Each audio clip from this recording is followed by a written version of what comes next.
Bonjour à tous, bienvenue sur My Travel Project. Alors tu dois déjà le savoir, mais depuis quand même un petit bout de temps, techniquement depuis 2017, mais à temps plein depuis 2020, je suis freelance en communication. En gros, je suis entre community manager et social media manager pour des clients. Ce qui est cool avec ce statut, c'est que du coup j'ai une véritable liberté géographique qui me permet de travailler partout dans le monde si j'en ai envie. Donc travailler, voyager, ça reste quand même un sujet qui est plutôt répandu sur les dernières années. Le fait est que souvent quand on parle de travailler et voyager, on pense justement comme moi à être freelance, donc à travailler à son compte, mais en fait, il n'existe quand même pas que ça comme moyen de travailler et de voyager en même temps. Et j'ai quand même remarqué qu'il y a certains de ces moyens qui sont pas trop connus, ou en tout cas moins connus, enfin bref, pas connus de tout le monde. Du coup, c'est pour ça que je voulais faire cette vidéo aujourd'hui, pour te parler de ces différents moyens de travailler et voyager en même temps, qui ne sont pas nécessairement du freelancing, même si on va aussi en parler dans la vidéo. Donc je vais te parler de quelques moyens qui vont te permettre de travailler et voyager en même temps, et ce partout dans le monde, et forcément le premier moyen dont je vais te parler dans cette vidéo, c'est le PVT. Je ne pouvais pas faire cette vidéo sans te parler du PVT.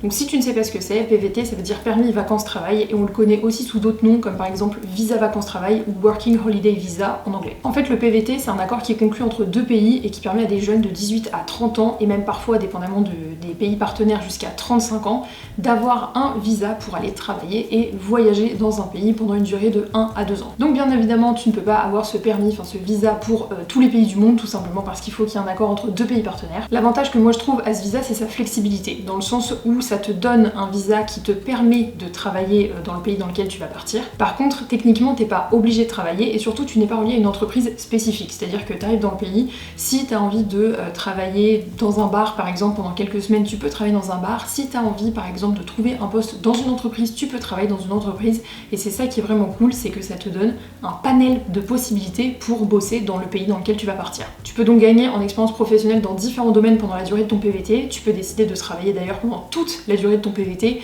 comme tu peux décider de travailler quelques semaines ou quelques mois et ensuite de passer le reste de ton PVT à voyager. Et le fait d'avoir cette liberté-là, cette flexibilité-là, c'est un bonheur.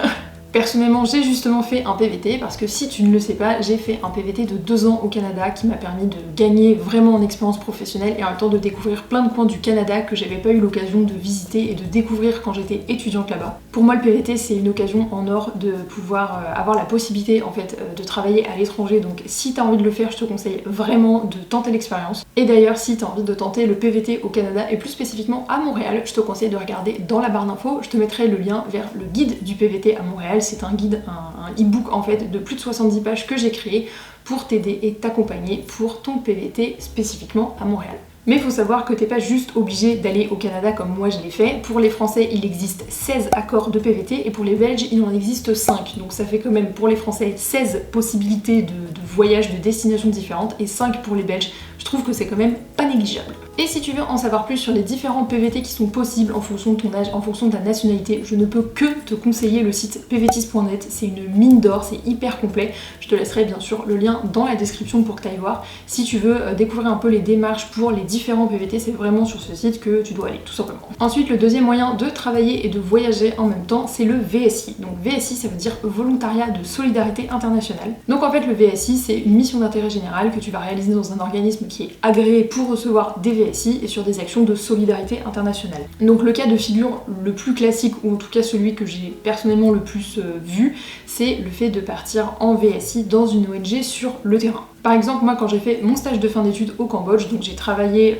en tant que stagiaire dans une ONG sur le terrain dans un bidonville de Phnom Penh, et dans l'ONG dans laquelle je bossais, il y avait 2 VSI. Il y avait un VSI en communication et l'autre VSI en direction et gestion de projet. Alors l'avantage du VSI, c'est qu'il est ouvert à tout le monde, sans limite de nationalité et sans limite d'âge surtout. Et ça je trouve ça dingue, parce qu'il y a quand même pas mal de moyens de travailler et voyager à l'étranger, mais il y en a souvent qui ont un âge limite à partir duquel tu peux plus postuler tout simplement à ce type de dispositif, et c'est pas le cas pour le VSI en l'occurrence. Donc par contre je tiens à préciser, parce que je sais que le nom peut porter à confusion, mais le VSI, donc Volontariat de Solidarité Internationale, c'est une vraie expérience professionnelle avec un contrat pour lequel tu vas devoir avoir des compétences pro ou de l'expérience pro pour pouvoir postuler, candidater, passer des entretiens. Donc il faut quand même voir ça un minimum comme un job et non pas comme un volontariat comme on pourrait le croire en fait quand on voit le nom du dispositif pour la première fois. Par contre, il est vrai que pour le coup, quand tu pars en VSI, tu ne reçois pas de salaire à proprement parler, puisque tu es volontaire pour partir sur cette mission, mais tu reçois une indemnité. Donc cette indemnisation, elle va dépendre de la durée de ta mission, elle va aussi dépendre du pays, de l'éloignement avec ton pays d'origine, donc là, en l'occurrence, moi je vais parler de la France. Et en plus de cette indemnisation, les frais de transport, le logement et la nourriture sont pris en charge. Donc un VSI, ça dure 6 mois minimum et ça peut durer jusqu'à 2 ans en restant sur la même mission de VSI. Par contre, ce qui est cool, c'est que tu peux cumuler plusieurs missions de VSI. Donc partir dans une première mission pendant 2 ans et ensuite partir sur une autre pendant 2 ans. La durée maximale que tu puisses faire en tant que VSI, c'est 6 ans en tout. Alors après, comme autre opportunité pour travailler et voyager, ou en tout cas vivre à l'étranger, t'as aussi les VIE et les VIA. Donc en l'occurrence, VIE et VIA, ça veut dire volontariat international en entreprise et volontariat international en administration. Donc en fait, ce sont de vrais contrats pro qui s'effectuent soit dans des entreprises françaises à l'étranger, soit dans des entreprises étrangères qui sont liées à la France, soit dans des organismes étrangers qui ont un contrat, enfin en tout cas un lien de coopération avec la France. Donc si tu veux partir en VIE ou en VIA, sache que tu peux le faire si tu as entre 18 et 28 ans, donc je crois que tu peux partir jusqu'à la veille de tes 29 ans, quelque chose comme ça, donc c'est 28 ans inclus. Après, il y a aussi d'autres critères auxquels il faut correspondre que je t'insère maintenant dans l'écran, je te laisse mettre sur pause si tu veux lire ces différents critères. Je tiens à préciser que pour le VIE et le VIA, comme pour le VSI, il faut quand même répondre à certaines exigences professionnelles, donc il va falloir postuler, candidater et répondre à des entretiens d'embauche. Donc essaye de voir ça d'abord comme un job à partir du moment où tu postules. Donc il faudra nécessairement passer par la case candidature, entretien d'embauche et tout le tintouin. Donc les VIE et les VIA, ça dure entre 6 et 24 mois, donc littéralement entre 6 mois et 2 ans. Et pour toute la durée de ton VIE ou ton VIA, tu vas percevoir 2 indemnités. Donc il y a l'indemnité fixe et l'indemnité supplémentaire. Donc l'indemnité fixe, actuellement, elle est d'un montant de 723,99€ par mois. Et en plus, le VIE ou le VIA reçoit une indemnité supplémentaire en fonction du pays dans lequel il effectue sa mission. Donc en fonction de la distance géographique avec le pays d'origine, donc là je parle pour la France. Mais aussi par exemple du niveau de sécurité ou juste du niveau de vie du pays, tout simplement. Et dépendamment de la mission de VIE ou de VIA, le logement peut aussi être pris en charge par l'entreprise ou l'organisme dans lequel tu effectues ton contrat. Par contre, il faut noter que c'est pas systématique. Pour le quatrième moyen de travailler et voyager à l'étranger, je voulais te parler du Corps européen de solidarité, alors que moi j'ai connu sous un autre nom. Moi à l'époque où j'ai fait mon service civique en France, j'avais entendu parler du service européen de solidarité, donc je pense que c'est l'ancien nom pour le Corps européen de solidarité maintenant. Ça s'appelait service volontaire européen, mais en gros c'était le service civique européen. Donc le Corps européen de solidarité, c'est le même principe que le VSI, ça a une durée de 2 à 12 mois, mais c'est en Europe. Donc ce sont littéralement des missions de volontariat que tu peux faire dans des pays de l'Union européenne ou dans des pays voisins de l'Union européenne. Alors un truc trop bien que j'ai découvert pendant mes recherches sur le Corps européen de solidarité, c'est que quand tu pars en mission avec, dans le cadre du Corps européen de solidarité, tu peux bénéficier de formation, d'un soutien linguistique et même d'un tutorat. Donc t'as un véritable soutien en plus qui, je pense, est une super valeur ajoutée, surtout si tu peux bénéficier de formation ou de soutien linguistique. Je sais que la langue c'est souvent un problème pour des personnes qui ont peur de partir dans un pays parce qu'elles ont peur de pas se faire comprendre. Là, en l'occurrence, avec le Corps européen de solidarité, tu peux partir en volontariat dans un pays et en plus avoir un soutien linguistique. Génial le truc quoi. Évidemment, il y a quelques conditions pour postuler au Corps européen de solidarité, donc il faut notamment avoir entre 18 et 30 ans et être résident d'un pays de l'Union européenne ou d'un pays partenaire de l'Union européenne. Par contre, ce qui est cool, c'est qu'il n'y a pas du tout de condition de diplôme ou de langue. Donc si t'as pas en l'occurrence de formation professionnelle à ton actif, que tu parles pas très bien une certaine langue, techniquement, ce n'est pas censé être un problème pour que tu puisses postuler au Corps européen de solidarité, et ça je trouve ça vraiment cool que ça puisse être ouvert à tout le monde à ce niveau-là. Pour les missions dans le cadre du Corps européen de solidarité, le logement, la nourriture et les frais de transport sont pris en charge et en plus tu reçois une indemnité qu'ils appellent, je trouve ça trop mignon, l'argent de poche, et cette indemnité elle dépend du pays dans lequel tu pars faire ton volontariat. Si tu cherches des opportunités pour travailler et voyager à l'étranger qui sont peut-être un peu moins conventionnelles et un peu plus rapprochées du côté volontariat que du côté boulot, je te conseille forcément d'aller sur les sites comme Woofing, Workaway ou Worldpackers. En fait, ces sites proposent des offres de volontariat en auberge de jeunesse, en éco-village, dans des surf centers. Tu peux aussi aller bosser dans des fermes si t'en as envie. Enfin, je suis allée voir parce que c'est vrai que moi je suis jamais passée par ces sites et il y a un nombre d'offres de volontariat, c'est incroyable.